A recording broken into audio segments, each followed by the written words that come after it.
മൃതദേഹം അറുത്തു മുറിക്കുന്നതിനിടെ അഫ്താബിന്റെ കൈകൾക്കും പരിക്കേറ്റതായി കുറ്റപത്രത്തിൽ പറയുന്നുണ്ട്. ഈ സമയം മുറിക്കുള്ളിൽ തളം കെട്ടി നിന്ന രക്തക്കറ നീക്കം ചെയ്യുന്നതിനായി അണുനാശിനിയും വിവിധ രാസപദാർത്ഥങ്ങളും ടോയ്ലറ്റ് ക്ലീനറും ഉൾപ്പെടെ അഫ്താബ് വാങ്ങിയിരുന്നു.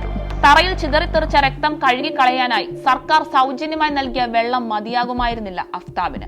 മാത്രമല്ല, ശരീരം മുറിച്ചു മാറ്റുമ്പോഴുള്ള ശബ്ദം കേൾക്കാതിരിക്കാനായി വെള്ളം ശക്തമായി തുറന്നു വിടുകയും ചെയ്തിരുന്നു. അഫ്താബ് ദിവസേന ടാങ്കിലെ വെള്ളത്തിന്റെ അളവ് പരിശോധിക്കാറുണ്ടായിരുന്നുവെന്ന അയൽവാസിയുടെ മൊഴിയും ഇയാളുടെ മേൽ കുരുക്കും മുറുക്കി.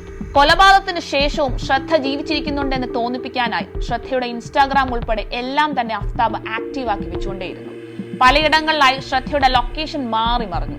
നാളുകൾക്ക് ശേഷം ക്രെഡിറ്റ് കാർഡ് നശിപ്പിക്കുകയും ഫോൺ ഉപേക്ഷിക്കുകയുമായിരുന്നു. കൊലപാതകത്തിന് ശേഷം 300 ലിറ്ററിന്റെ ഫ്രിഡ്ജും ചൈനീസ് നിർമ്മിത കത്തികളും മറ്റ് ആയുധങ്ങളും വാങ്ങിക്കൂട്ടി. അക്രമവാസനയുള്ള അഫ്താബിന്റെ കൂടെ ജീവിച്ച ശ്രദ്ധയ്ക്ക് പലകുറി കടുത്ത പീഡനമാണ് നേരിടേണ്ടി വന്നത്. ഈ ബന്ധത്തിൽ നിന്നും പിന്മാറാൻ പലതവണ ശ്രദ്ധ ശ്രമിച്ചെങ്കിലും അതെല്ലാം പാഴാവുകയായിരുന്നു.